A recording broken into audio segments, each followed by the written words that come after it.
Hello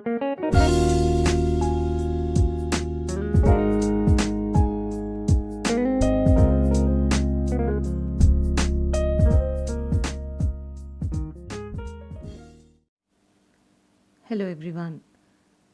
Today I'm going to take up a poem that is Heaven If You Are Not Here on Earth by Kuvempu. It's a beautiful poem where a wonderful idea has been expressed by a great poet. So, about the poet, as all of you know about Kuvempu, still a little bit about him is his original name was K.V. Uttappa, greatest poet of 20th century Kannada literature. He was the first among 8 recipients of Gyanpith Award.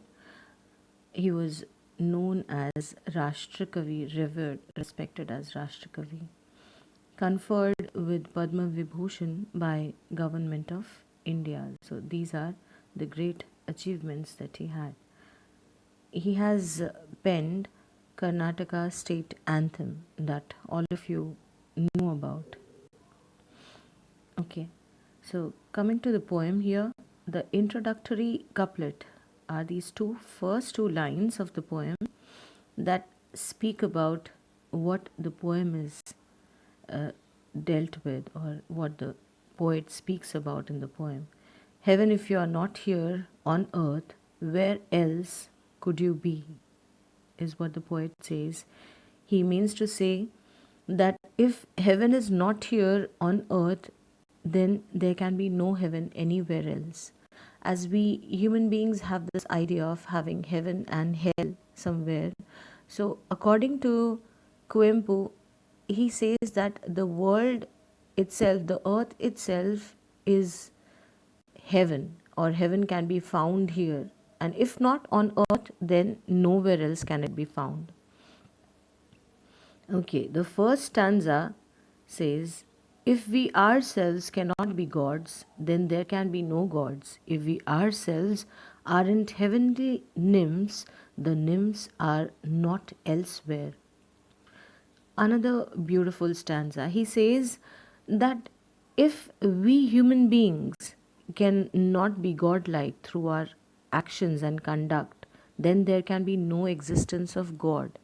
We happen to speak of a supreme power that inspires us, that we look up to, but then are we actually inclined towards inculcating the same good conduct, or the life that we want to look up to? If we try and find those things within ourselves, if we practice that good conduct and the behavior and actions, then we are gods ourselves. There cannot be any other god. Only human beings are the ones who can be godlike through their actions and conduct. He further says that if we ourselves cannot be angels in others' lives, through our act of kindness and compassion, then there shall be no angels to be found. He means to say that the nymphs that he has mentioned, that means the angels that we speak of, all the good godlike things or the wonderful things, the good omens that we speak of, if we cannot bring it into our lives, into the lives of others through our acts of kindness, then there can be nobody else who would bring it to us. It's we who are supposed to bring that heaven amongst ourselves, and that is only possible through our thoughts, actions, and conduct. He then says in the second stanza, while this roaring stream rushes fast, rolling surf at the edge of waves, the tender sunshine leans on verdant gardens, and then the gentle sun make this earth heaven. He speaks about the beauty of nature, the magnificence of nature here, which is heavenly. he says that while this roaring stream rushes fast, if you look at these various aspects of nature, when you look at, you behold, means when one looks at a roaring stream, and the waves, the rolling surf is nothing but the waves that come crashing to the shore, rolling to the shore, and the tender sunshine that falls onto the verdant gardens, means the lush green gardens. Just think about these various aspects of nature. Just think about a garden which is all green, and how beautiful it looks when sunshine falls on it.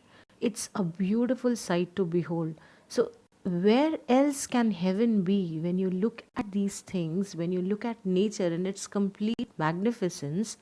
That is where you find heaven. That is where heaven lies, according to the poem, and there's nowhere else where heaven can exist apart from that. So, this is a beautiful idea expressed by Kuempu. The third stanza: in the splendor of harvest and of moonlight, heaven lies all over. Imbibing and spilling the song of nectar, the poet does create heaven on earth. So here he says that in the splendor of harvest and of moonlight, that means in the magnificence of the harvest season, that the harvest, when the crops stand tall in the fields, right? And moonlight, you look at the full moon and it is so beautiful. There's nothing which brings so much of beauty and serenity into our, it fills our hearts with that when you look at that. So he's again speaking about various aspects of nature here. He says, when you behold these, the magnificence, the beauty that you look at this time, at the moonlight or at harvest, this is where heaven lies in every aspect of nature, as I told you. And he further adds that it is the poet who creates heaven with his sweet and captivating poetry. When he says, imbibing and spilling the song of nectar, the poet does create heaven on earth. Imbibing means filling, and filling it to the brim that it starts spilling all over. He means to say that the poets, with their words, with their beautiful ideas, with the way they use and weave words to form poetry, there is nothing more beautiful than that. There's nothing more sweet and captivating than that. And poets, according to Kuempu, have this ability to create heaven through their literary works, through their poetry, is what he wants to say finally. So that is all that he says in these lines. The conclusion can be taken as this: in the first stanza, the poet says that it is the human beings who have the ability to create heaven. In the second stanza, the poet says that it is in nature that heaven lies. And in the third stanza, the poet says that it is the poet who possesses the power to create heaven.